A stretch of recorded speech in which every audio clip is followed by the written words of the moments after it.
Welcome to all the candidates. Welcome to the Candidates Forum for the Meriden Board of Education and City Clerk on this beautiful night. We appreciate you taking a break to come see us. Thank you all for coming out tonight to our beautiful new library. And thank you to everyone who submitted questions and for making tonight a community effort to engage in a substantive debate on the future of our Meriden public schools, as well as the city clerk race. Your presence here tonight demonstrates your ongoing commitment to our students and school district.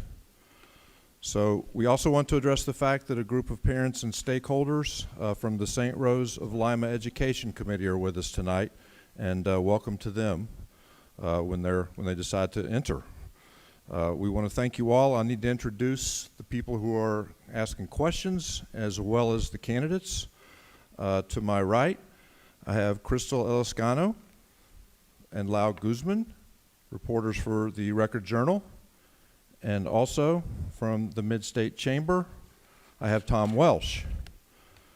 And our candidates tonight here are from left to right at the first table here, from Working Families Party, Michael Ryder, Republican Party, Elmer A. Gonzalez, Republican Party, Tony Martorelli, Republican Party, Rob Kaczynski, and from the Democratic Party, Enrique Lopez Riddle. Is that correct? Yes. Thank you. And Nikami Hayes. Nikami, okay. Thank you for that. And Maria Scarlett. Thank you all for being here. We're going to ask questions from on my right as well, from Crystal first, and Lau, and then Tom, and we're going to keep that order throughout the evening. If Crystal would like to ask the first question for Michael Ryder, and we're going to offer a 2-minute answer and then 1-minute rebuttals for the Republican Party table and the Democratic Party table. Okay? So go ahead, Crystal.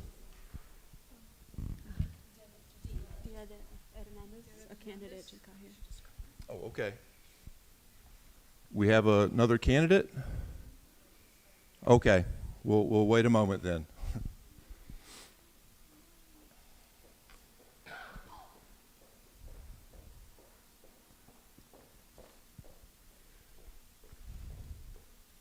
Welcome. And this is Diadet Hernandez with the Democratic Party. Thank you for all joining us. Crystal? The School and State Finance Project reports that Meriden Public Schools spend an average of $16,000 per student, which is among the lowest in the state. This is due to a variety of factors, including partial funding from the Educational Cost-Sharing Grant and several years of flat funding from the city revenues. Are you concerned about the level of per-student spending in Meriden? How would you address this disparity? Good evening. Thank you so much for the question. It's a privilege to be here. So in shorthand, well, once again, my name is Michael Ryder with Working Families Party. So in shorthand, I would support more spendings per student, but that does come with a cost. So you would have to look at a few dynamics of it at first. One would be approval from the tax base. If they wanted, you'd have to look at the city budget. It's something that the Board of Ed would have to work with collaboratively with the city council, and we'd have to look at areas where we could raise revenue and areas where we could cut. We would also have to look at state spending. So it would also be a collaboration with Meriden's state delegation in Hartford. And then also you have the federal level at the top. We received a lot of money, millions of dollars through the American Rescue Plan Act. Not to get into politics of that at all, but that was helpful to our school system here. So those would be kind of the avenues that you would explore if we want to gain more funding, which we do, for our students here in Meriden. Thank you. Thank you, Michael. And a 1-minute rebuttal from the Republican Party? Sure, it's not necessarily a rebuttal, but certainly we're all very saddened that Meriden is second to last in state spending. We have worked very hard in district to make up for that. We have pursued grants, whether they're from the Dahlia Foundation, from Nellie Mae Foundation, and many foundations who have subsidized the Meriden Board of Education. And ultimately, we have a board and an administrative team who works very, very hard to make sure that every single dollar counts and it's being put towards children's opportunity. Thank you, Rob. And a 1-minute rebuttal from the Democratic Party.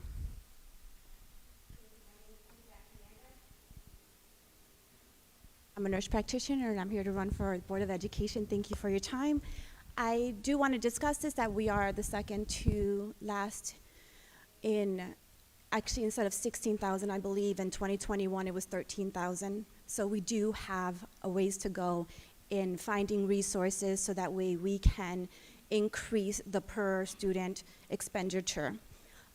Things that we can continue to do is get grants as we have been doing, continue to what I call have financial literacy in some of our school programs so that way as students graduate they're able to increase their income and know how to spend their money well so that it can come back into our school system eventually. Thank you. Thank you. Next question will be for the Republican Party from Lau. Within the district itself, we see differing amounts of per-student spending among differing schools. For example, Casimir Pulaski spent an average of $11,753 per student in the 2021 school year, while Ben Franklin spent $16,755 per student. Hanover spent $19,265 per student.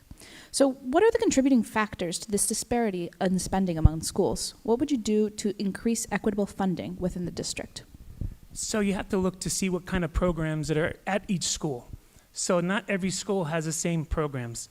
Many of those schools have specialized programs, specialized bilingual programs, specialized special ed programs. So certainly they're going to be spending different amounts of money for our students. We may have more paraprofessionals, we may have more tutors, we may have other support staff that are needed at each particular school. So is it an inequity? No. It is an equitable expense across the district based upon the students' needs. Any other Republicans like to speak on this issue? Okay, thank you. The Democratic Party has the floor for a minute. Thank you very much for this question.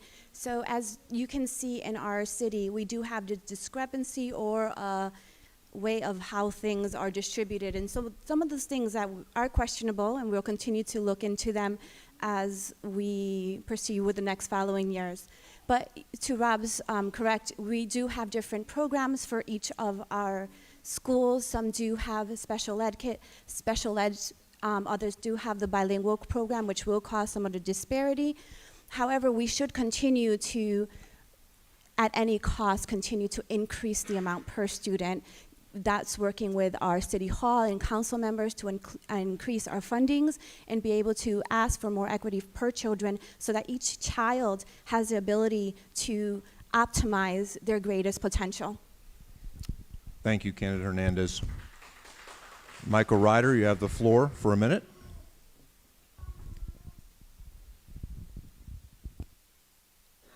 Just going to say that I agree with most of the comments made by both the Republicans and the Democrats on this issue. Thank you. Very well, thank you. The next question will come from Tom Welsh for the Democratic Party. Thank you very much. Before I begin, I just want to say on behalf of the Chamber of Commerce that we are very appreciative of all of you that are running for office and those that are elected to office, because for your commitment and spending your time. I know how long it takes, and reminding everyone that we all work for the betterment of our community and all of our communities in this town. So we look forward to working with you. My next question in the funding category of questions is that federal money earmarked for education during the pandemic will soon be running out. As Dr. Benigni and the Board of Education have remarked in the public forums, these fund a number of positions within the Education Department. Should the positions be retained, what will the BOE do to retain them? Democrats, yes. Thank you again. My name is Diadet Hernandez y gracias por todos por venir. Te lo agradezco en toda manera. That is a very good question, as COVID and the initiative to attempt to really help our children in coping with such a tragic time. I worked in the hospital. I'm a nurse practitioner, cardiovascular and internal medicine, so I understand some of the effects that COVID did play on us. And some of the funding was really in relation to, from my understanding, was to help the mental and emotional stability of our children, which we should and continue to increase as time goes by. The effects of a pandemic is never quite quantified. I think 100 years before this is when we had a major pandemic, and I don't believe much research was actually done on that behalf. However, we are still seeing the effects of our children with absenteeism up to a rise in every single area of our state. So in continuing to provide and finding resources to provide psychosocial and emotional support for our children and for both, it's so important, it's going to be crucial, and it's something that as a board member, we're going to have to find resources so that way we can continue to retain these resources that are so needed for our community. Thank you, Candidate Hernandez. Michael Ryder from the Working Families Party, you have the floor for a minute. Thanks again. I'm going to kind of go back to my response really on the first question to that, which is going back to the approval of the tax base. So collaborating with the city council and along with the members in the community, because once that funding is out, we're going to have to look for alternate revenues as stated. So we're going to have to look at areas where we can raise that revenue base and other areas where, you know, we may have to cut back. But it's also going to be collaborating with the state delegation as well, and seeing what, you know, we can do, what we can, you know, get from the state, and also grant opportunities as well. Thank you. Thank you. Republicans have the floor for a minute. Good evening. My name is Anthony Martorelli. Thank you for having us tonight. So we do have the money from COVID that was funding a lot of positions in our buildings, and it is going to come up. I think we need to find, again, creative ways to keep all of our staff that are here. We are an Alliance-funded district, so we will get some funding from them to keep going. And again, I think just a creative working with our budget and with the city to keep everybody that we can to better serve all of our students. Thank you. Response from, I'm sorry, next question is for the Republican Party, Democratic Party, and it is from Crystal. I apologize, the Working Families Party. This is for Michael Ryder from Crystal. The following is a reader question. What concrete step will you take to build bridges with your colleagues on the Board of Education and City Council for the common good of our city, schools, and future?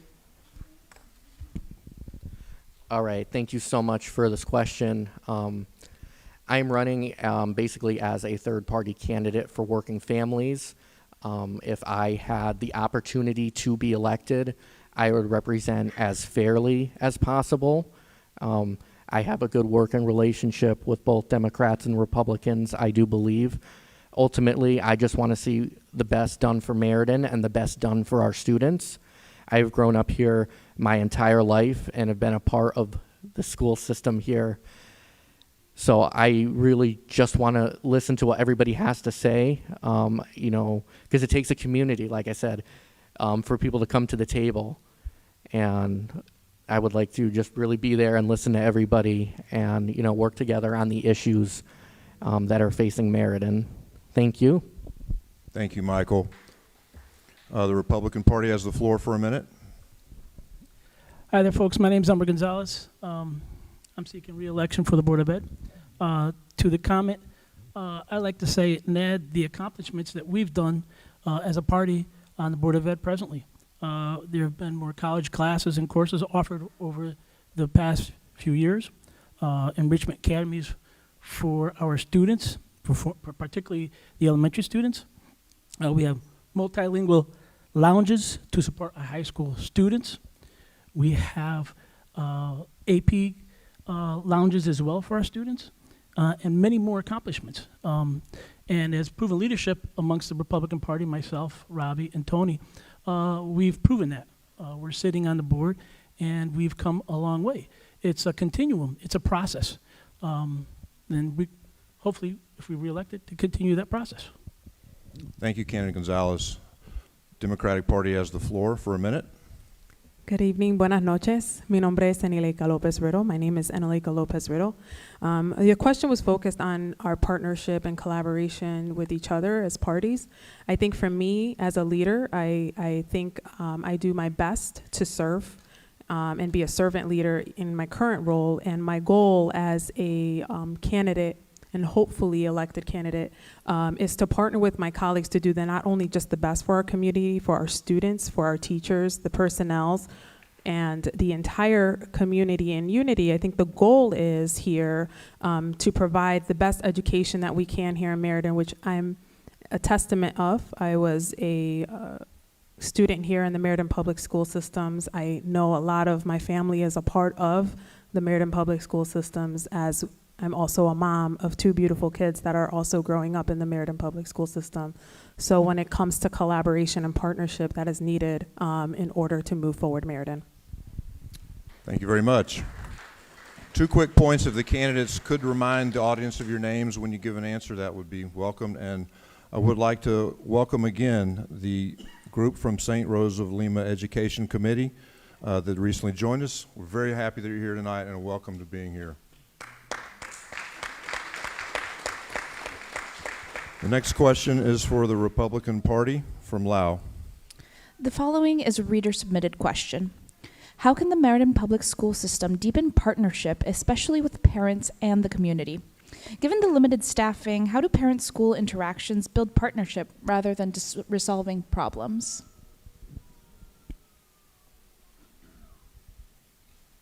Our partnerships with our parents are huge. I have 2 kids that have gone through our school systems, and I've been with them every step of the way.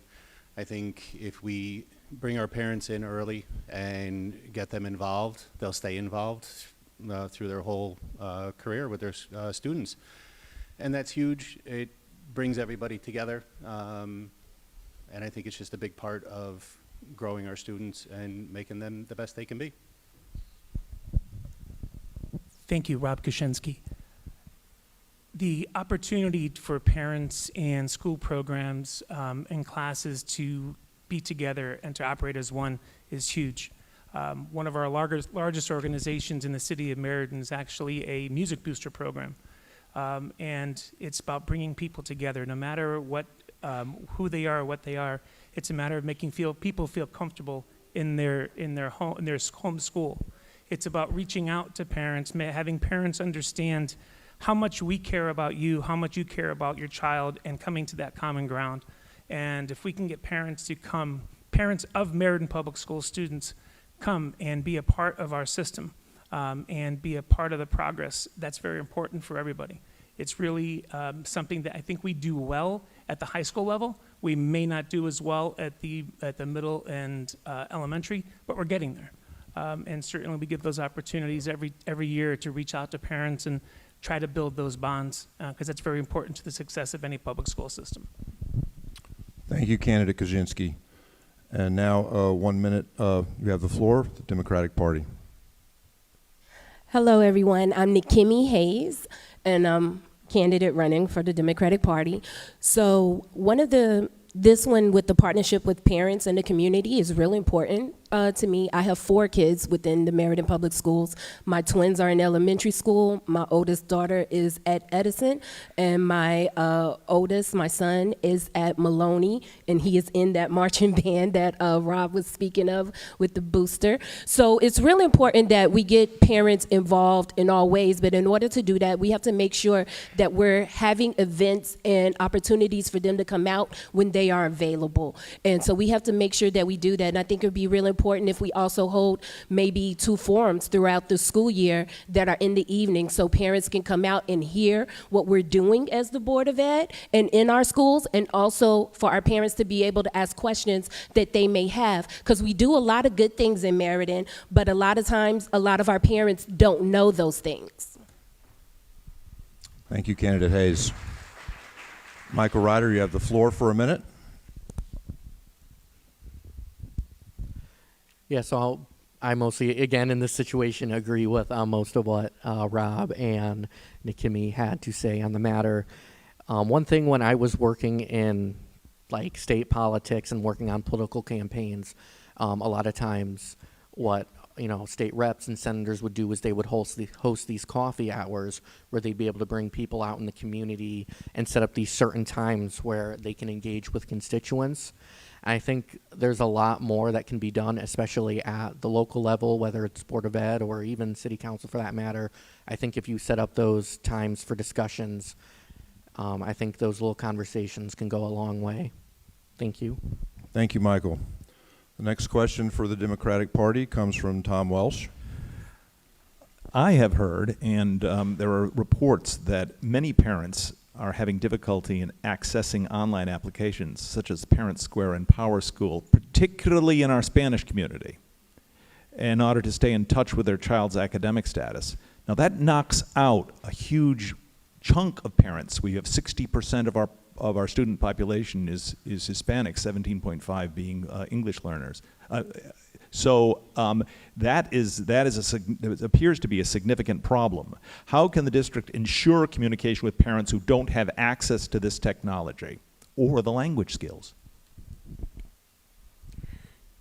As a bilingual student myself here in the Meriden Public School System, that was one of the challenges that we faced in my family and my upbringing. Now that we have Parent Square, I think it's a really great tool to utilize, but the opportunity is definitely there, especially for our bilingual community. We have to remember cultural differences.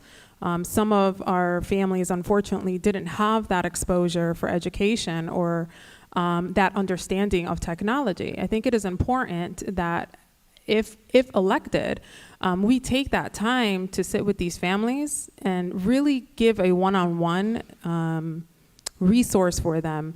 A tip sheet is great, but it doesn't provide that hands-on that sometimes our families and our culture really likes to feel. As a Hispanic Latina woman, I believe in that personal touch and going that extra mile.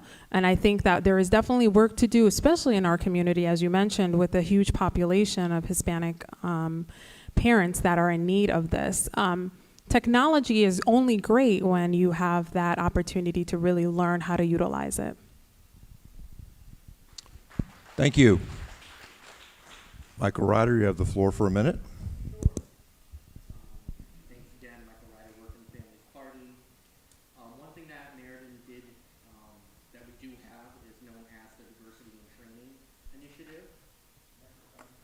Thank you. So as I said, one thing that we do have is the Diversity and Training Initiative here. So that would be basically step one in starting to engage and basically involve getting more people trained into these diversity initiatives. The technology is here, and technology is a very useful tool that we can utilize to further engage. And also, all of us, especially when, we think about the field of education, it's constant learning. So, it's learning and reading and, gaining knowledge of things that you haven't had beforehand. So those are that's my response to that. Thank you. Thank you, Michael. Republicans have the floor for a minute. Thank you, Rob Kuczynski. Parent Square is an incredible tool that has so many facets to it.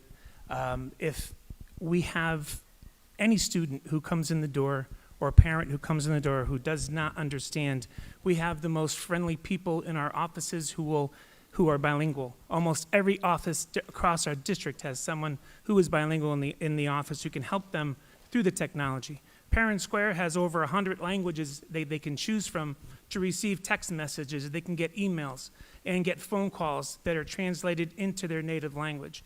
We recently hosted a forum at Edison Middle School just for that one reason, to have our families exposed to what we're doing as a district so they know how to access the programs and they know how to access the staff accordingly.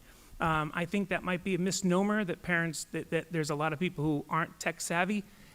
If they have a telephone, they're tech savvy. So I think that if people can get an email, they can get something home. Thank you. A 1-minute rebuttal from the Democratic Party.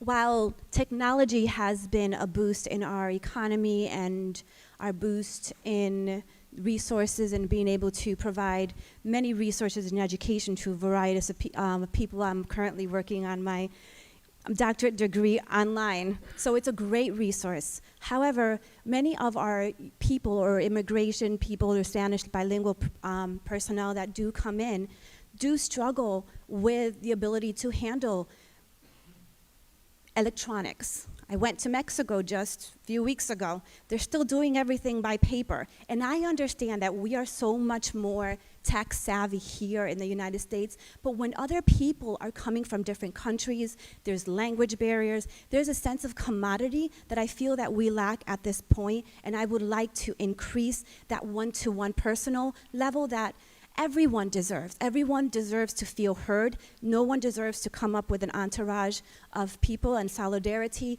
because they feel so powerful about something. Thank you very much. Thank you. Next question is for Mike Ryder of the Working Families Party from Crystal. We have also heard from parents of English language learner students about a language barrier that makes it difficult to understand their child's education because of a lack of interpreters and other school resources. What do you think of the district's response so far? If elected, would you change anything? So yes, as I brought up before, the Diversity and Training Initiative was something that was very helpful to the Meriden community, but there is still more that we can do in terms of that avenue. And I think some of the things have already been mentioned here, such as using things such as Parent Square and the technology that we have, kind of as a starter. And then as we further increase that Diversity and Training Initiative, I think it's going to go a long way. Thank you. Thank you. A minute for the Republican Party. Yes, hi, my name is Elmer Gonzalez. I'd like to add to the question that we've on the Board of Ed side have committed ourselves for educator diversity plans. We've recently passed a number of policies and plans to adhere to those needs of people who have diversity issues. I, for one, being of Hispanic in nature, culture, I've been a proud parent. My daughter has been through the school system. And I'm proud to say that she is a product of the Meriden Public School System on that level. That being said, I agree with Mike and my counterparts, my Democratic Party members, that it can be improved. It's a quality improvement condition for us, and it can always be, how should I say, implemented. Okay. Thank you, Candy Gonzalez. Democratic Party has the floor for a minute. Hi, good afternoon, everyone. I'm Maria Scarlett. So while I was out door knocking, one of the issues that came up has been the language barriers that we're facing here in Meriden, and especially for families that, like children who are being raised by their grandmothers, or they have a parent that do not speak English at all. And I think the issues that we have in the school in regards to the language barriers is really needs updating. We need to implement, there needs, I have too much time. Something needs to be implemented. The Board of Ed needs to really do some sort of assessment and try to figure out where these barriers are and try to make improvements, because there is a lacking in the language barriers, and that is being voiced out in the public, and the parents would like to have more access to bilingual teachers, resources, and so forth. Thank you. Thank you. The next question comes from Lau for the Republican Party. Meriden schools have had a particularly high prevalence of asthma cases. 21.2% of students in 2021-2020, according to the Department of Public Health Connecticut School-Based Asthma Surveillance. That number, 20%, was higher than Bridgeport at 18%, Hartford 17%, Middletown at 15%, and New Haven at 14%. What work is being done to address this high prevalence of asthma? How are you educating parents, students, and teachers on this problem? Hello, Anthony Martorelli.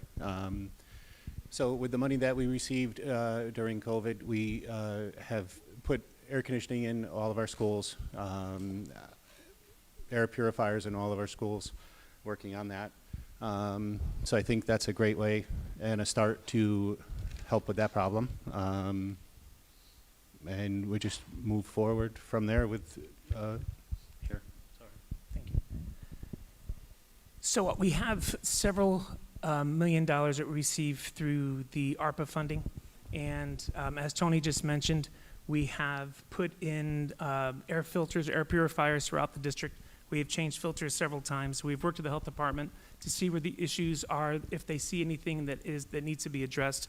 First and foremost is many times we don't have parents who tell us that there's a challenge, that their student is on some kind of inhaler. And when we do find out, it's sometimes that we have to make that change, and we will make a change. There is also opportunities that we've had to make outdoor classroom space so students aren't in the school all the time. We have brand new pavilions that are also provided through ARPA funding throughout all our schools so we can get kids out of the building. Because ultimately, kids want to be kids. They want to have exposure to outside. They want to have opportunities to be healthy in school. They want to go to school and not have to worry about ultimately how their physical health is. They should be worrying about concentrating with their mental health and getting things done the right way.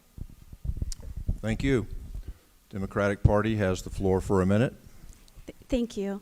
My name is Diodette Hernandez, and I am a nurse practitioner and a nurse for over 24 years, so I understand the gravity of what it means to have an asthma attack. And if one of the highest rates of death among children are from excessive asthma or exposures to allergens that can potentially be life-threatening. So some of the things that we do have to do is note every person or every child that comes in that does have an allergic reaction. We need to make that a priority at all times. That includes with foods, that includes with air quality, that includes with being outside or exposures, and really understanding what is triggering each child so that way we can make accommodations. Every teacher should be able to have a list of that. It is a life-threatening emergency if a child does have an asthma attack, so it should be taken serious at all times, and we should continue to provide the air conditioners, which thank you very much, we appreciate, and even HEPA filters to ensure that we have a decrease asthma exacerbations within our children. Thank you. Thank you. Mike, you have the floor for a minute. For this, I'll just simply refer to what was already said by both Rob Kaczynski and the Democratic table. Thank you. Very well. Thank you, Michael. The next question is for Tom Welsh for the Democrat table. Yes, we're going to shift now to a discussion of quality of education. 85% of the Meriden Public School students graduated in the spring of 2021, which is the last year for which we have data from Insight. This is lower than both the state average, which is 88%, and the surrounding towns, which are between 93% in Middletown and 97% in Cheshire. What policies would you implement to increase the graduation rates?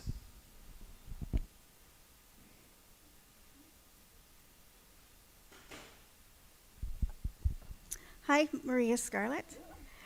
Can you repeat the question? I was actually writing, and then I realized it's my question. Low graduation rates, Meriden's lower than the surrounding communities, and what would you do to increase increase graduation rates? Thank you. So that's a question it's a very good question, actually. Again, while out in the community and speaking to different families in Meriden, one of the topics that came up is what is the Board of Ed doing for kids and students and families who do not know what it is that their children want to do after graduation. And I believe that one of the things that was mentioned is bringing in more workshops. For example, carpentry came up for children who did not want to go to college.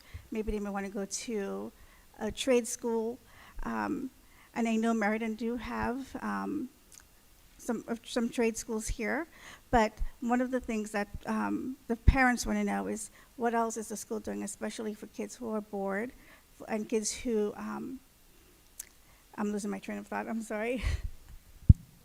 Thank you.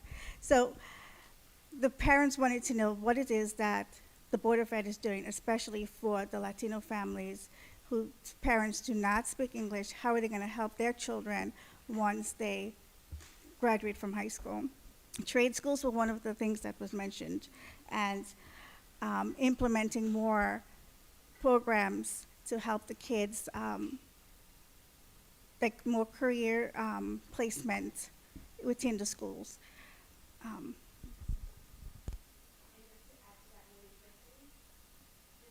Really quickly, the 2020 was 91%, so we did have a slight decline, but however, we should continue to enforce and continue to make accessibilities, find positive ways of returning back to school. The absenteeism that we've had post-COVID is this effect of the decline in graduation. So therefore, again, we need to continue to provide healthy emotional stability in our schools so that we can continue to retain students and have them graduate. Thank you.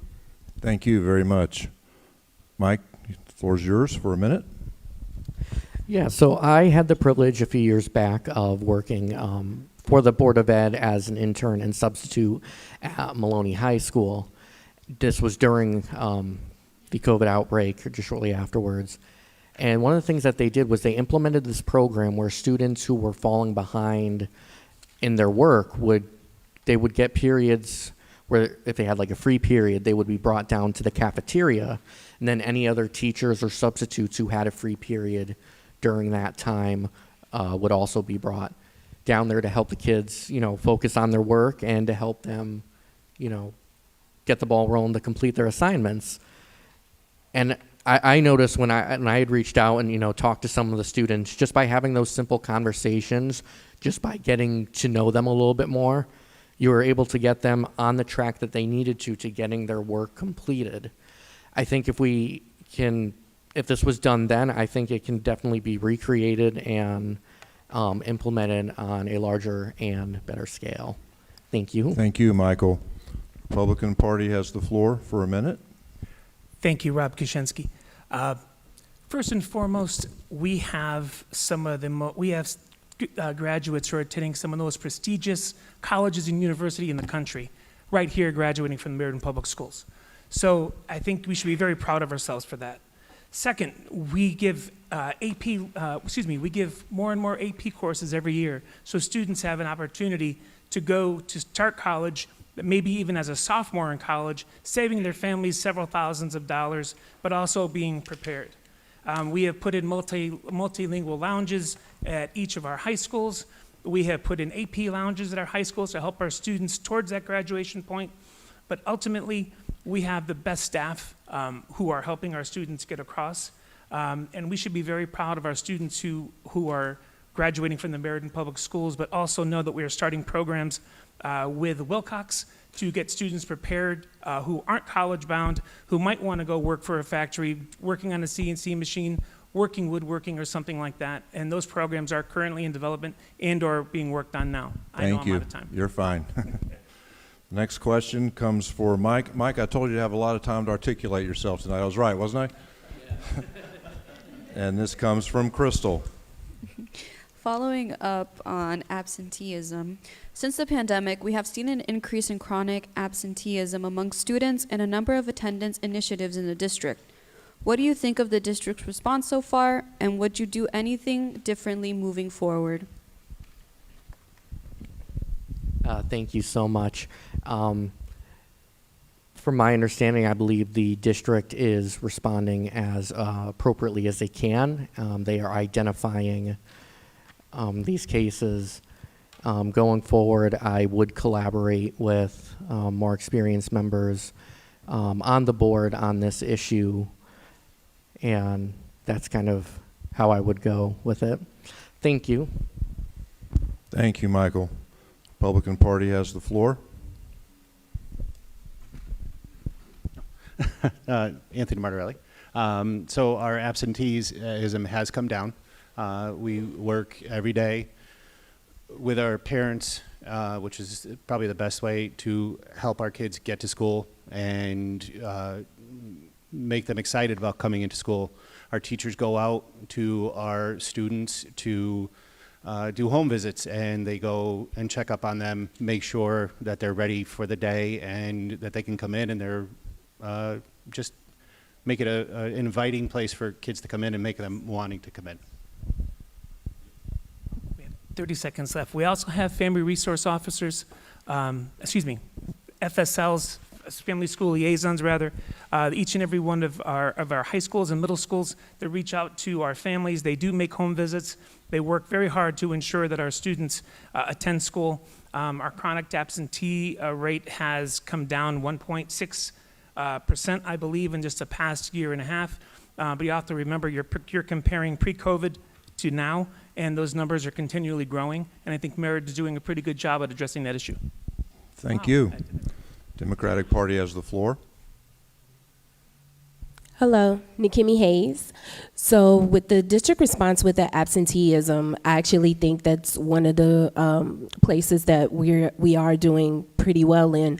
I know very well that I work for the American Federation of Teachers of Connecticut, and the family school liaisons are some of our members. And I know that they've been working really hard with visiting those families of children who are missing school. So I just think we just have to stay up on that, because that face-to-face, that going and reaching out, especially to Black and Latino communities, that face-to-face makes a huge difference. So I just think we have to make sure that we stay on that, as well as coming up with creative ways of incentives to children that they can win certain things, or at Nathan Hale for PTO, we have different bingo nights that are for the kids who haven't missed school for that month. So different things like that can be enacted throughout the district as well. But that face-to-face, especially for our Black and Latino families, is so important. Thank you. Lau Guzman has the next question for the Republican Party. Yes, we're switching to discuss the mental health crisis right now. So the increasing mental health needs of students after the pandemic has been well documented. What do you make of the district's response right now? Do you think this is an issue the district should prioritize? If so, how can the district help some of the at-risk students? Rob Kushensky, each and every school has had a school psychologist. We have social workers, and since the pandemic, we have brought on many positions to address mental health in the classroom. Each and every school has more tutors. We have more behavior techs. We have more climate specialists. We have people who specialize in working with our students to de-escalate issues and to help with mental health issues. And we also have a very great relationship with our clinic here in Meriden. And we refer people to them all the time. I think people need to know that the Meriden Public Schools are very attentive to the needs of our students, and we'll always do that. And hopefully, with a great increase, Rep. Quinn back there in the state of Connecticut, with our dollars, we'll be able to keep those positions next year and be able to keep those positions in district. Thank you. Democratic Party has the floor. So I'm glad to hear, Annaleka Lopez-Riddle again. I'm glad to hear that we do have all these positions that have been created. I think for me, the importance of having those positions are great. My main key and my main goal is that we are giving them the right resources. It's easy to provide a position that can help de-escalate situations such as mental health. Mental health is a very serious matter. As a leader in healthcare, I see that coming in and out of my offices every day. Even our staff, we worry about their well-being and how they're doing and their mental health. I think we all have those days where we want to call out to have a mental health day. And I think it's a very good opportunity for us to not only look at resources, but we really, really need to retrain our people in order to support these students to the best of our ability. Thank you. Mike, you have a minute. Thank you, Mike Ryder, Working Families Party. I think there's always more that we can do as a district, especially to identify in younger students, especially at the elementary level. I think that's really the time to take the initiative to identify any reoccurring patterns and take appropriate steps as needed, especially because when you start thinking about going longer down the road into middle school and the high school, it really can be hard to implement a plan and making sure that they have access to the resources that they need and the academic system to thrive. Thank you. Thank you. Next question is, I covered your rebuttal. You spoke on my question, correct? Okay, thank you. Next question is from Tom Welsh for the Democratic table. In the same area, I'm going to address bullying.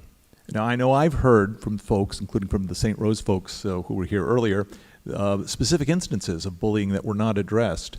My question to you is the school system doing enough to address bullying, to identify and address bullying? And what should a parent expect from the public system when their child is bullied in school?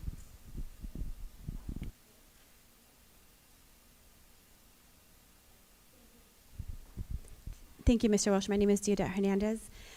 So I had afforded the opportunity to talk to El Padre about the bullying situation and how he feels it's affecting his Latino population and their inability to cohesively understand what the bullying is. And I think part of this is a language barrier that we are not quite addressing with them. They feel they're trying to, they're being bullied, but however, it just keeps going into a deeper and deeper hole, and they're feeling that they're not being heard.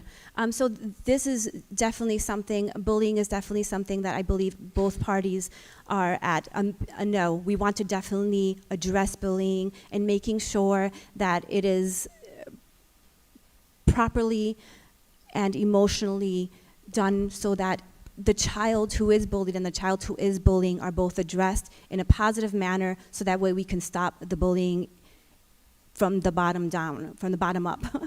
So bullying has affected my children, and I've had situations where, thank goodness, we've had resource available to be there at that present time when they feel bullied. I had my daughter at one time get hit in the bus and 3 people attack her at once. So I understand what it is to get that phone call and be completely afraid that you have no type of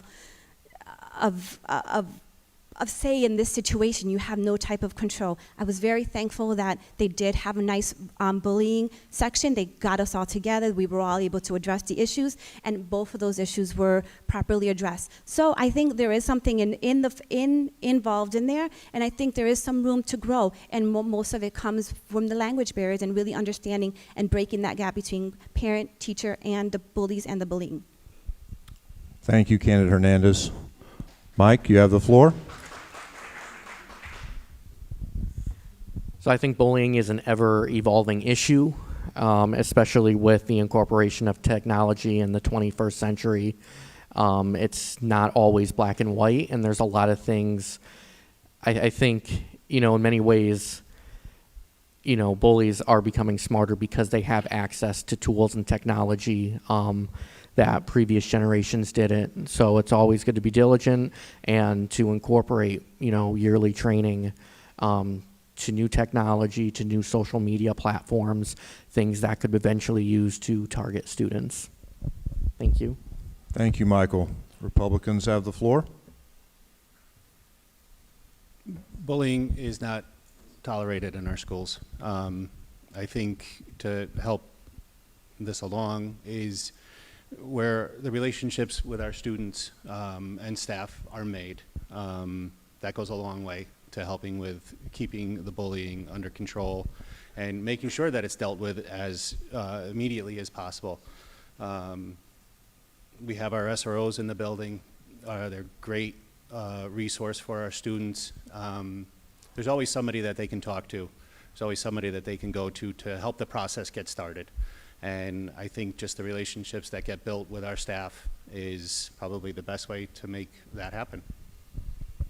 To add to Tony's answer, sometimes I think we need to realize that every issue is not bullying. If because your friend won't talk to you that day and you go to your teacher and this child goes to their teacher and says, hey, listen, I'm being bullied because they're not talking to me. Sometimes we have to understand what the issues really are, and we can't necessarily, we're always going to report bullying, we're not going to tolerate it, but we have to understand what the issues are. And I think some people don't understand what the actual term bullying means.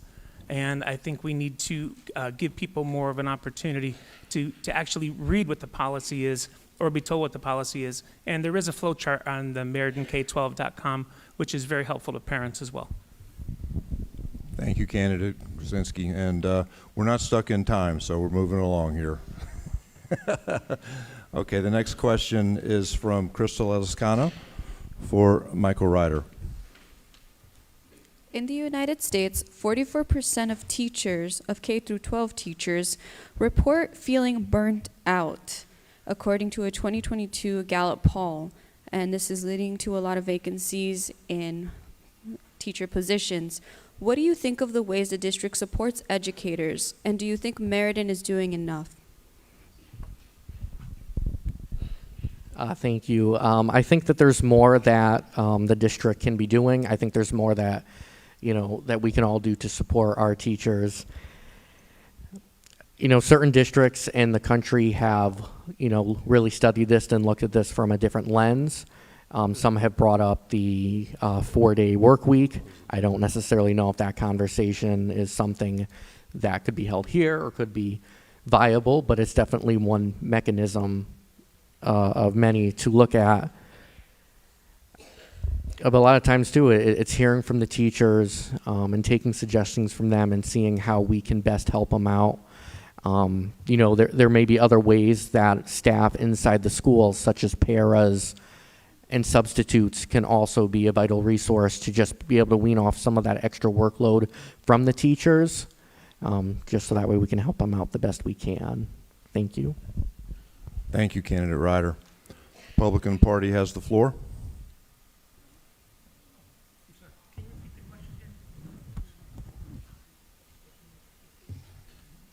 In the United States, 44% of K through 12 teachers report feeling burned out. What do you think of the ways the district supports their educators, and do you think the district is doing enough?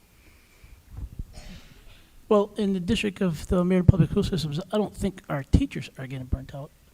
They might be overwhelmed. They might be overwhelmed with the conditions that they have to take their time out, becoming more social service oriented as opposed to being teachers. That might be a detriment to the condition that they're facing. But I don't see that they're having, and at least in our district, that issue. There is more that needs to be done to continue. Our teaching staff are very well educated. They're very helpful. They've got the tools and the knowledge to move forward and get that concern taken care of. I think that many of our teachers, after COVID and having to deal with some behaviors, which everybody across the state of Connecticut is dealing with, they do feel somewhat fatigued. There are different behaviors, and it's maybe not the same classroom that they taught in a few years ago, but certainly we're trying to support them by offering them the same amount of help and opportunities for support as we do our students. Thank you. Democratic table has a minute. Nikimi Hayes. So definitely this is something that I hear a lot of from working with the American Federation of Teachers. A lot of our teachers are fatigued, and I believe it's our job to make sure that we keep an open ear to them, and we're listening to them, and we give them all the support that they need. And also, one of those ways is we offer through professional development. So on those professional development days, AFT offers free classes that we can provide and come to Meriden for and do yoga, and we have other types of relaxation techniques and stuff that we would be able to come in and teach to teachers. And our teachers really do across the state who take those classes like those classes. So maybe some of those PD days could be those type of relaxation days for teachers can unwind. So that's something that we could bring here. Thank you. Candidate Ryder, a minute. Can you just repeat the question for me, please? In the United States, 44% of K through 12 teachers reported feeling burned out. What do you think of the way the Meriden School District supports their educators, and do you think they are doing enough? All right. So I believed I had already responded to this question. apologies, right off you the did. bat. Thank you. Thank you. The next question is from Lau Guzman for the Republican table. There have been several issues with student safety at several schools, such as students bringing weapons to school. As a board member, what concrete steps would you take to address these situations?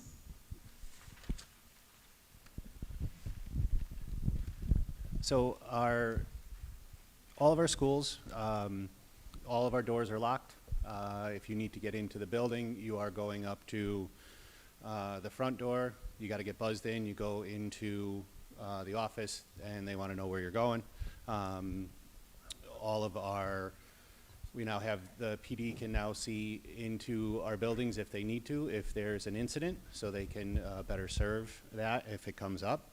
Our doors are monitored and always watched by our schools, and our SROs are a great resource as well to help with security in our buildings. So we have approximately 700 cameras across our district. We have every door is censored, as Tony told you. When any door is ajar or anything is open, it notifies the office right away. Coming soon, as Tony mentioned, we also we have a relationship with the Meriden Police Department where they're going to be able to tap into any one of our buildings and look at our cameras the way we would see our cameras. Number one is we have school resource officers at our high schools and our middle schools. They build relationships every single day to de-escalate any kind of incident that's going to come forward. We are huge supporters of our SROs. They are just incredible. We also have an amazing staff that when there is something going on in the building, they let someone know. The best eyes we have in our building are the people who work in the building. When it's not right, they know it's not right, and they will definitely bring it to someone's attention. We celebrate our schools as being safe, and it should be our number one priority is to have safe buildings where parents can send their children to school and not have to worry about anything happening to them during that day or on their way home. And my heart goes out, as I'm sure we all do as well, to any family that's suffering up in Maine tonight. And sadly, we hear it way too often. Thank you, candidates. Democratic Party. Maria Scarlett. School safety is very important to me because I have children who are also in the school system. The SROs, like Robert said, I support them as well because I believe that they're a good resource to have in the school. My daughter, she stays late after school, and the SRO is always there with her waiting while she's getting picked up. In regards to providing more safety and weapons being brought into the schools, that's hard. It's a hard issue because we do not want to impose on our students either. But I think having a relationship with the SROs, having the kids be able to go to them and talk with them and find out what's going on, find out what their mental states are, and why would they want to bring weapons to school. I think that's a good resource, and that's a start. Communicating with the kids and having a friendship will let us know where they are and if there's any potential for them bringing weapons in school. Mike? I strongly support the comments made by both parties on this issue. I think what the biggest thing, talking about making sure the doors are locked, people are being buzzed in, the cameras, most importantly, the student resource officer. I'm a proud supporter of police, and I think the Meriden Police Department does an excellent job every day in what they do. So yeah, that's really just my position on that, so thank you. Thank you, candidate Ryder. We had a question from audience member Kim Carbone about SROs. I think that's been covered. Agreed? So we're going to move on to closing statements. We're going to give each candidate. You have one more question? Okay. We do have one more question. Apologies. Not to worry. the final word here. This is a question. Just from reading the newspaper, as you can see, in recent years we've seen an increase in polarization in politics in school board races. That issue is particularly pronounced in Connecticut, and the reason is that most school board elections in the U.S. are nonpartisan, so the party label does not appear on the ballot. In the 2023 school board elections, only Pennsylvania and Connecticut have ballots with candidates with party labels. If elected, how will you reach across your political preference to build a coalition with other members of the board for the benefit of the student body? And this is for the Democratic table.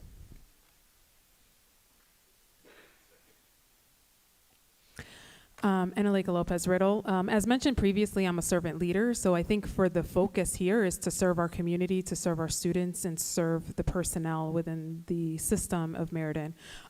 So though I am labeled a Democratic party and I support the Democratic Party, it doesn't necessarily, kill the fact that I have to partner and move forward with my colleagues in order to move Meriden forward. In my current role as a leader, I have to partner with other leaders within our organization as well, even if we're not in complete agreement. And I think that we need to break barriers in order to move forward Meriden and move the needle in Meriden, especially in the education system.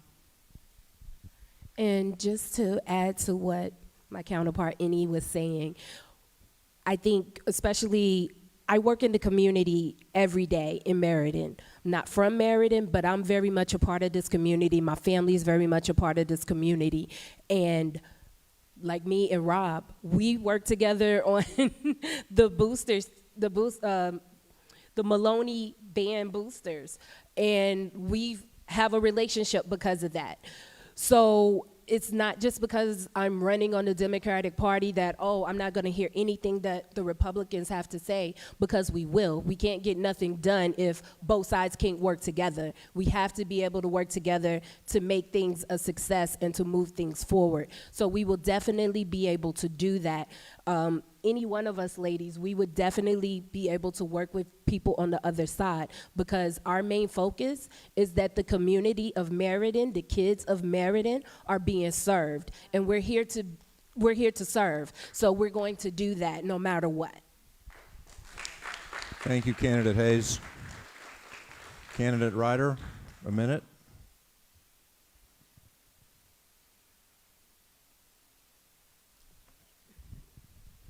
So I strongly agree with the comments that were just made. When it comes to the Board of Ed, this shouldn't be looked at really as a partisan or hyper-partisan position. We are here to serve teachers, families, students, and everybody as we can in the community. If I had the privilege to be elected, I would work with anybody and be able to listen to all different viewpoints. And I hope, even if not this time, maybe one day to have that opportunity. Thank you. Thank you, Candidate Ryder. Republican Party.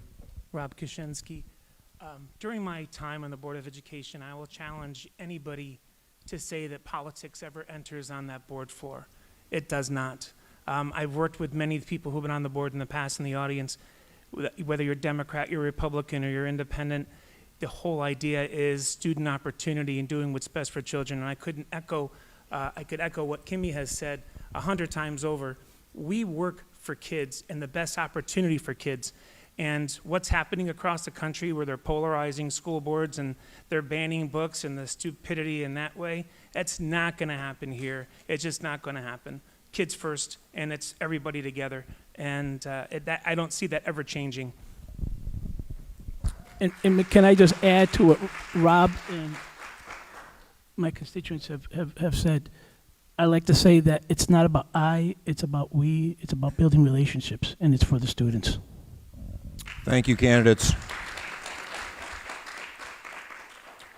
This time, I'd like to give each of the candidates a minute to close, starting with Michael Ryder of the Working Families Party. Thanks again.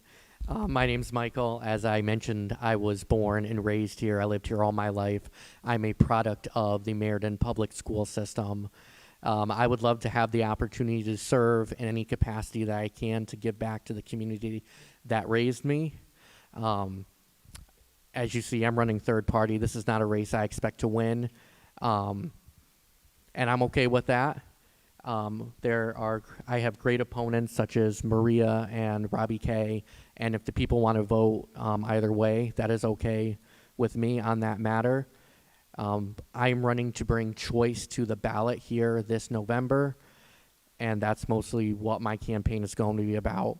So I thank you so much for the time here tonight. I grew up on the spectrum, and I didn't speak really much until I was 5. So, this is a privilege through and through to be here tonight. Thank you. Thank you, candidate Ryder. Closing by Elmer Gonzalez. Yes, hi, I'm Elmer Gonzalez. I'm running for re-election. It's been a pleasure working as an appointee. Did my first election, so I know that there's still work to be done. It's a continuum for us here in the Meriden Board of Ed. And like I said before, it's not about it's we. It's building a relationship. It's making sure that our students have their tools, the teachers have their tools, the funding is there. And being a part of the Elect 3, I'll be Tony and I. It's an honor, it's a privilege, and I look forward for this election to happen. And if I get reelected, there's more stuff to be done. It's a continuum. Thank you. Thank you, candidate. Closing for Tony Martorelli. Hello, thank you for having us here this evening. I'm a lifelong resident of Meriden. My kids have gone through, my daughter's at Stonehill College right now. My wife teaches at Platt, so I've been in buildings for probably the last better part of 20 years in one form or another, and know somebody in each building. So I would have built relationships along the way, and I think that helps me be able to continue my work on the board. And if elected, I will continue to give them my best and do what I can to help move our kids forward. Thank you. Thank you, candidate. Closing for Rob Kaczynski. Thank you, and thank you everybody for being here tonight, and especially to our friends at the other table and my friend Mike down at the other end of the table as well. I am a product of the Meriden Public Schools. I believe in the Meriden Public Schools, and let's celebrate some of the great things we've done. We have the highest test scores in district history in this past year, highest test scores in district history. We have an incredible award-winning curriculum. We have award-winning sports programs. During COVID, we were able to have sports when none of these other communities had them. We kept our buildings open with the great cooperation that we have with our unions. And ultimately, ladies and gentlemen, it's about collaboration. It's about working together. And I would love that opportunity to continue to do that. And again, it doesn't matter R or D. It matters what student opportunities are before us. And certainly, if given that opportunity, I would appreciate it. And I would ask you for your support. And thank you very much. Thank you, candidate. Annalika Lopez Riddle. Thank you. I'm also a longtime resident here in Meriden, as well as a product of the Meriden Public School Systems. I'm a mom of 2 beautiful children, as you can see right up in the front right here. My husband is also a longtime resident and also a product of the Meriden Public School System. My goal here is really to increase that opportunity for my kids, that they see, right, that we are here to make a change. I tell my daughter all the time that when you want to make a change in life, you have to be a part of that change. And I look forward to really partnering with the community, my fellow colleagues, and really looking forward to your vote, please. It's so important to be a part of your local elections. The change starts here. In your own community, and I'm very blessed to have the opportunity to really engage in my own community and be the voice that's necessary here. I'm proud to be a Latina in this community and really bringing my voice to my bilingual partners. Thank you. Candidate Nikemi Hayes. Hello, Nikemi Hayes. So, all I can really say is I feel I'm coming from a very particular place because I'm a mom of 4 kids in the Meriden Public Schools. I'm a wife of a teacher here in Meriden. He teaches at John Berry also. But I work for American Federation of Teachers of Connecticut, and I've been doing that for 21 years. And I've been working with teachers, paraeducators, secretaries, janitors, you name it in the school system, I work with them. And I know their issues, and I know a lot of the solutions throughout the state that I can bring here to Meriden with some new ideas. And I can bring that. And more than anything, like I said, I'm a mom, and I'm a very involved mom, and I'm in the schools, and I'm an advocate not only for my kids, but I'm also an advocate for other kids.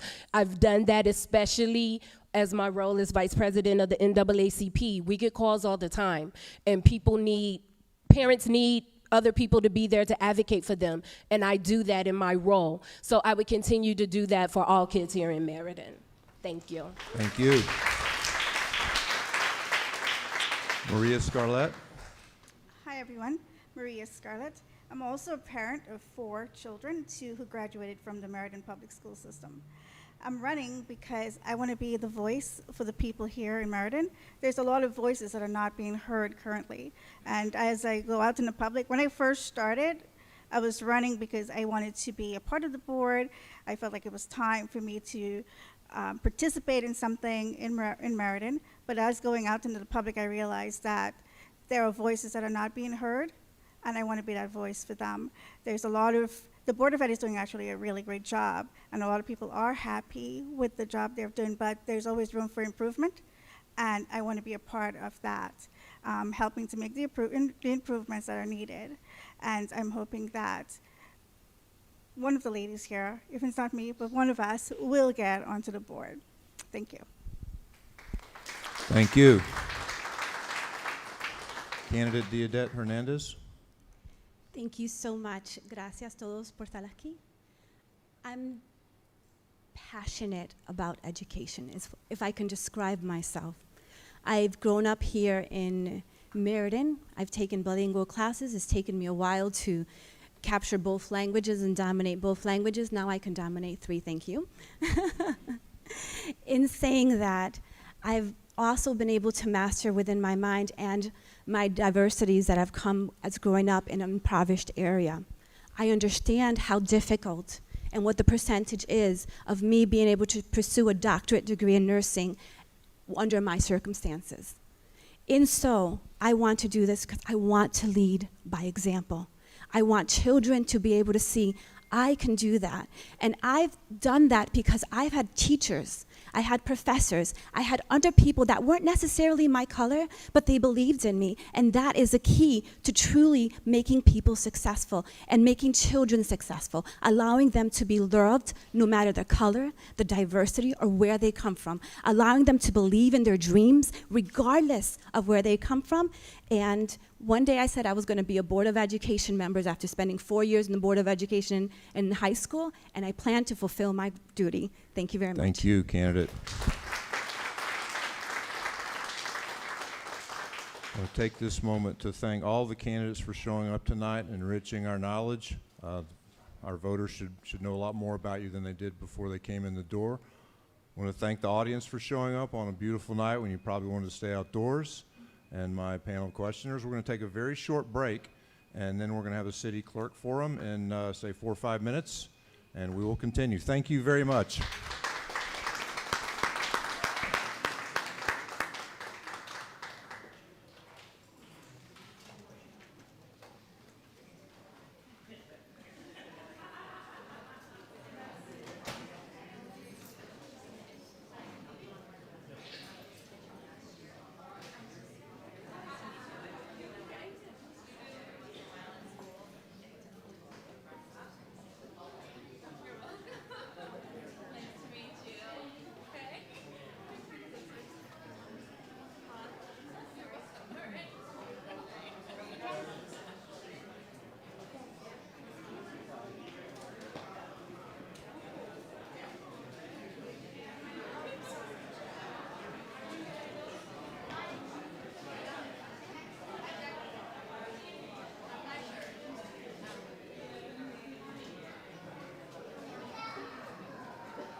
Could the city clerk candidates come up to the table? We'll begin the second half of our forum this evening.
Welcome to the second half of our candidates forum tonight.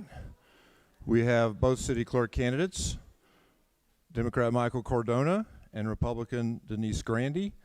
Our format tonight is going to give them a minute to open. We will have some questions, and then they both will have a minute to close. So, Michael, if you want to go ahead with your opening statement.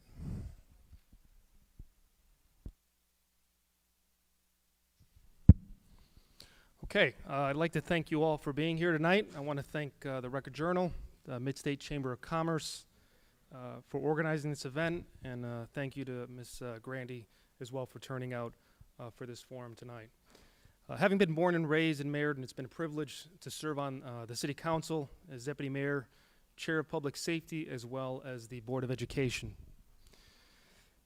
I've been a part of major improvements in this city and my involvement in the process of renovations of 2 high schools, as well as the renovation of this great public library we're sitting in here today.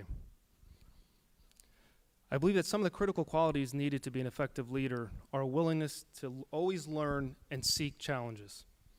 Some of my major goals for running in this election are to make the city clerk's office more accessible by providing more information to residents, increasing online capabilities, and further integrating bilingual resources and documents into office business. With your support, these goals can become a reality. Thank you.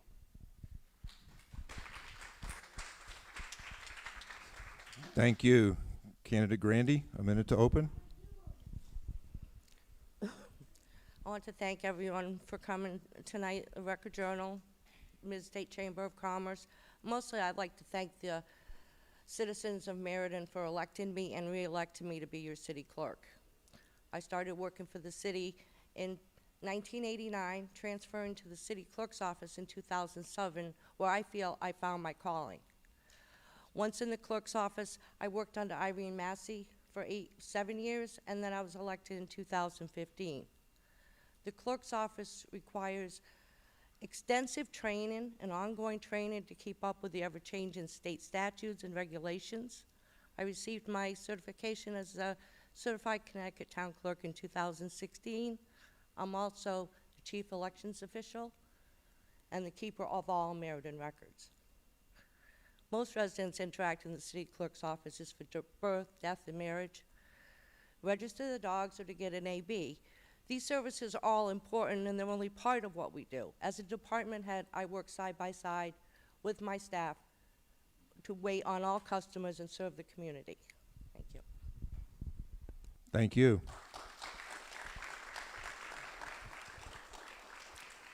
Let me briefly introduce our panel tonight. This is Mary Ellen Godin to my left from the Record Journal, and Tom Welsh from the Midstate Chamber has rejoined us. The first question is for Mary Ellen, and it will be for Denise Grandy. Yeah. Welcome, Denise. Welcome, Michael. What changes would you make to increase efficiency and customer service in the next term as city clerk? Are there specific changes needed in relation to technology or personnel? Personnel is always a problem we have. I think that's with any office in the city now. We're all understaffed. Everything, there's no more online that can be put online right now. Everything is regulated by the state of Connecticut. There's only 2 companies they allow to use for online ordering of any vital records, Primidium and Vital Check. We use Primidium, I'm sorry. Land records, you could always go back more years, but I put back to 1966 is available to the public to view and print. And to do past that, you're talking like $5,000 a year. And as the city council does not fund any money for preservation for the city clerk's office. Thank you. Candidate Cardona, 1 minute rebuttal. Thank you. The city's website for me would be a major priority. I've looked at other municipalities, and we are severely lacking in terms of the information we provide to our residents, as well as the services that are offered online. One example I'd like to give is the military tax exemption and the DD 214. I've seen municipalities such as Essex that provide their residents with thorough details on how to qualify, while Killingworth provides a direct link to the National Archives to request a certified copy of the DD 214. In terms of service, one example that I saw is dog licensing. Many municipalities, a fraction of our size, such as Deep River, offer renewal of dog licenses, while cities close to our size, such as Derby, Milford, and Manchester, offer new dog licenses as well as renewals online. My focus would be to maximize the availability of services online. Thank you. The next question from Tom Welsh is for candidate Cardona.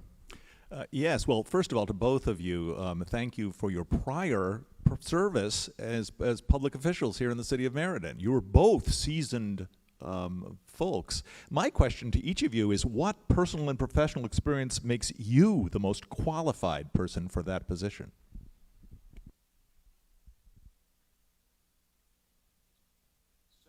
I would say that just starting off, over 70% of city and town clerks in Connecticut are elected. And the state has not imposed any additional prerequisites to holding this office.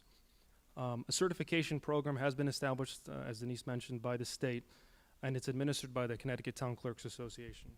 I would definitely complete the certification program if elected. My education and job experience has helped me prepare for this position. My previous jobs that I've had as a parole officer and hearing examiner, I've had to understand and be in compliance with state statutes, policy, regulations, so I have a deep understanding of how to be in compliance with those mandates. And so this office would be no different. I'd have to understand what it is that's required of me, and I would follow those as required. In terms of my elected office experience, I would say that it's given me an understanding of how to navigate large systems logistically. I think a lot of this office, in terms of expanding services online, would be networking with the city council. And I think that is critical to improving our current website, which is very confusing and complicated to use. And not to mention, if you're bilingual and English is not your first language, it makes it even more complicated. I mean, I think sites such as our Meriden Board of Education site has one button on the bottom where it could translate into tons of languages that's used through Google. That's a simple fix for a lot of issues that we could have where understanding the language would be an issue. So these things I think would be important for me. Thank you. Thank you, Candidate Cardona. Candidate Grandy, a 1 minute rebuttal. I feel that I am the most qualified. I have the most knowledge and experience in the office. I've been there for 16 years. You would not be starting over trying to learn something. I would be a smooth transition. I'm there, I will stay there, and it would just be like another day in the office. If you choose to go a different route, you're going to be setting the city back because it's going to take 8 to 10 years to learn that job. Thank you, candidate Grandy. The next question is from Mary Ellen for candidate Grandy. Okay, Denise, how has absentee voting changed in the election duties of the city clerk? And what impact would early voting have on the office? Also, what other election roles are expected to change for the city clerk's office? Absentee balloting changed most in 2020 when we had over 8,000. We're back to almost normal there next year on the 24 state presidential election. There'll be a question on whether or not there'll be no excuse absentee balloting. If that goes through, you could probably triple it. We could get more people voting absentee than what we ever have, which is going to, I think it costs nearly $50,000 for the 2020 election. It would have to be budgeted through Meriden to cover that cost. Early voting, they haven't decided yet. It looks like it's going to come into play for the presidential preference. And what it will involve as far as the clerk's office is, we will have to be there every day when they close the polls to take possession of the ballots, which if it's going to be, you know, who's coming in late, who's staying on a Saturday, who's available, that's all got to be worked out. Thank you, candidate Grandy. Candidate Cardona, minute rebuttal. So I would say I'm definitely in favor of increased accessibility when it comes to absentee ballots. That would be a priority of mine. I do think that we should be focusing on voter education for absentee ballots, and I think that, you know, I don't think we have done enough of that. In terms of the ballot boxes, I do think, you know, this idea of spreading them out so, you know, at least one is outside of City Hall is something that we should be doing, just to increase accessibility. And so I think I would just say that in regards to absentee ballots. Thank you, candidate Cardona. Next question is for you from Tom Welsh. Sticking with the absentee ballot question, as we've seen from Bridgeport, the site of so many examples, security of our election ballot boxes is a major concern. The potential ballot harvesting situation in Bridgeport was illustrated by video cameras that were viewing the ballot boxes. Do you believe that we have sufficient security on the absentee ballot boxes in Meriden, and what, if any, additional steps would you want?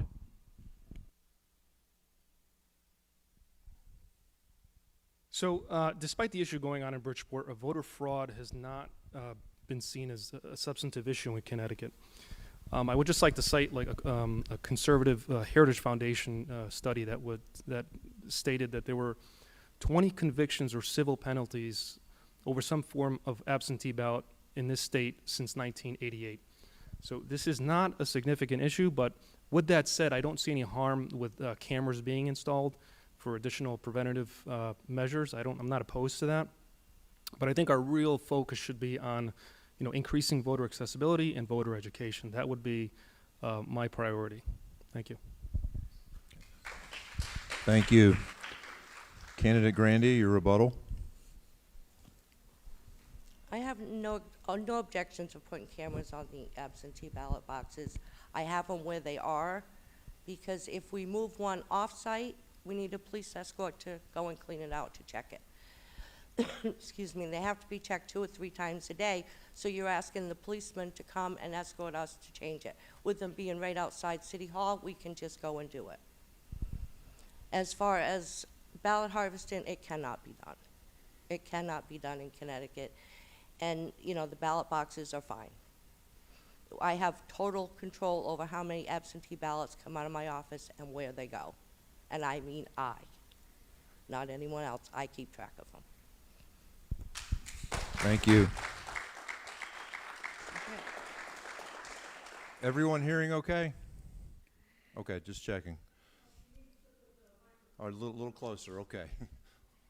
So, next question from Mary Ellen is for candidate Grandy. Is the Office of City Clerk responsive enough to the needs of Spanish-speaking residents? What, if anything, can be improved? I believe we are to Spanish speaking. All of our applications for marriage, death, whatever vitals you want to get are in Spanish.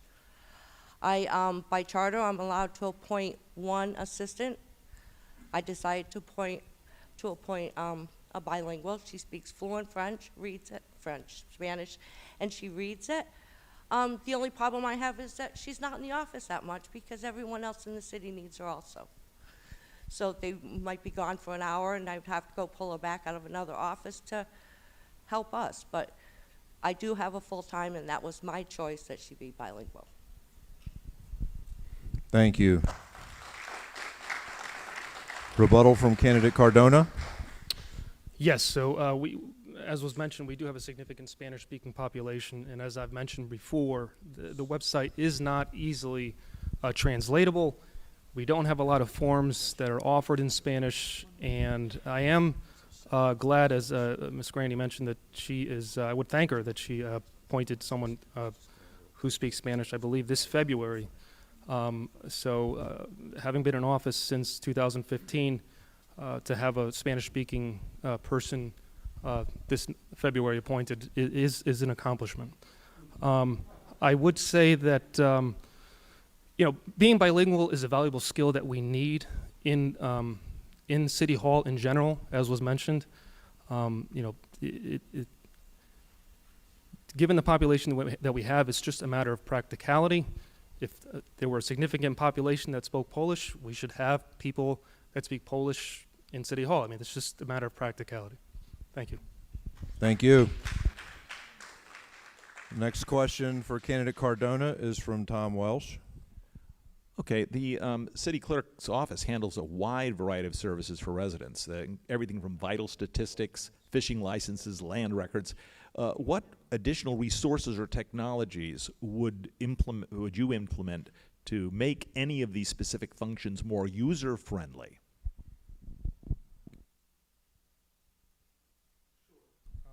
So as I mentioned before, I think part of what we need to do is look at best practices in municipalities across the state and where their websites are offering services in a way that's extremely efficient and easily understandable. And I think Meriden is definitely subpar in that aspect, and I think it would be a priority of mine. That I think that a lot of these services can be put online and put in a way that is definitely much more efficient, that would reduce the need to mail out a lot of these things that we do mail out, and to focus on emails and things of that nature. And I think if other municipalities are doing it and they're doing it effectively, I think we should as well. Thank you. Thank you, candidate Cardona. Candidate Grandy, rebuttal. We email, we have email, we have everything, and do as much of it as we can. We're bound by state statutes on what you can do with vital records. Most land records, they just go online and they print them off. They don't have to come in. The only service that you have to come in the office for is if you require an oath. Other than that, everything can be done online. We do send out dog licenses, postcards in May. We were going to stop doing it, and what happened was, where's my postcard? Where's my postcard? I need my postcard. I forgot. You can't charge me a late fee. I forgot. It's just something that is always done, and I think for $300 to keep the citizens of Meriden happy with their dog postcards, I choose to do it. Thank you, candidate Grandy. I believe we have one more question this evening. Two more questions. Is that correct? At least one more question from Mary Ellen for candidate Grandy. Okay. What, if anything, can the city clerk's office do to ensure the elections run more smoothly? I don't want to do that. I'm in charge of the absentee ballots. Other than that, our office was never supposed to be calculating them on election night. Or we would be there to 2 or 3 o'clock in the morning doing the election results for the city because it's something Irene did. I've backed off on it because it's not our job. And, you know, we're there, we have to be back there the next morning. No one else does. So I backed off, I turned it over to the registrars. They do it in my office. I go in and help them if they want. I'm always on call. But it's all online at this point. They come in, they give you the numbers, you punch them into the state website. So it's just, you know, there's not much more you can do with it. Thank you, candidate Grandy. Rebuttal from candidate Cardona. So, personally, if elected, I would look to work with the Registrar of Voters Office and to see how I can be of assistance to help elections run more smoothly and kind of take some direction from them and to see how I can essentially be of assistance to them. Thank you. Thank you. I'd like to keep you guessing. We have one more question from Tom Welsh, and this will be for candidate Cardona. As you probably know, I'm a practicing attorney in Connecticut, and I also have done a number of, I'm a member of the Connecticut Law Revision Commission, and have done a number of so I'm conversant with what's going on in the General Assembly and what the activities are. One of the things that's been coming up is electronic recording. And the approval of electronic notarizations. We used a number of them during COVID, and even electronic transmission of recording information to the city, which will undoubtedly require some upgrades. Have you anticipated, are you aware of this, and have you anticipated any of these future changes that may be coming down the pike?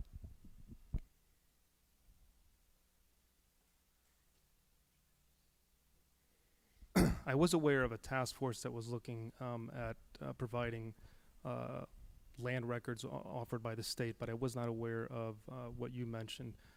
But I mean, as an elected official, you have to be constantly aware of what the state is doing and respond accordingly. So I would have to sit and analyze and see what types of impacts, however well-intentioned they may be, that would impact the city in terms of our budget. So I think that would be critical. But if it makes our residents' lives easier, you know, and there's a cost to it, and we have to bear it, then, you know, so be it. But I mean,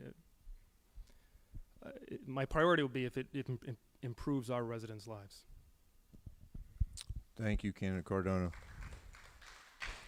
Rebuttal from candidate Grandy. We have been doing e-recording since 2012. We have 3 companies on board: Simplifile, CSC, and EMP. We usually do maybe $30,000-$40,000 worth a month. We collect state revenue for them. They can go online, pay your state conveyance tax, and pay us our part. It's been in place for a long time. The only thing I know the state is doing is looking into centralizing all the city's records, and them all going to Hartford and eliminating them at the lower level.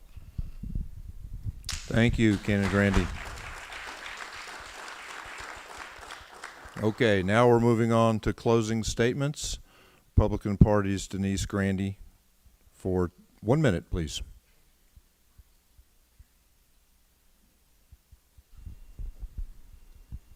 I take this job seriously.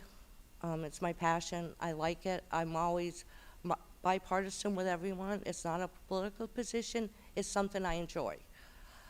I believe I am the only candidate that has the knowledge and the experience to carry it on for the next few years. I don't believe anyone should be in the office that has no experience. It's not an easy job, and it's not an easy transfer. When I first got it, I looked at Irene and said, "What'd you do? You didn't tell me everything." There's not. It's going to take years to catch up.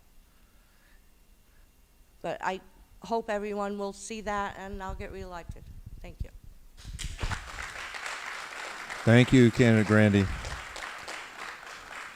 And a closing statement from Michael Cardona of the Democratic Party. Thank you. So, increasing accessibility to the city clerk's office by improving its online services, as I said, is a key objective of mine. The current site is complicated and confusing, requiring residents to print out forms for many services and then mail them out. As clerk, I would promote email notifications, saving the city money on mail, and would expand online requests, as I mentioned, to include those DD-214s for veterans and dog licensing. I recognize the importance of maintaining in-person services, as well as services by mail for residents who are unable to submit an electronic request. Accessibility also means having a site that is easily translatable, as well as having translated forms for our non-English speaking residents. Maintaining election integrity and pursuing state grants to fund additional projects to help with record preservation are key to implementing overdue process improvements. I believe I have the collaborative skills to make these improvements, and I ask for your support on election day to make them a reality. Thank you. Thank you, Candidate Cardona. This will close our forum this evening. Thank you all for coming here. Thank you to our candidates for joining us and our questioners. Everyone have a wonderful evening.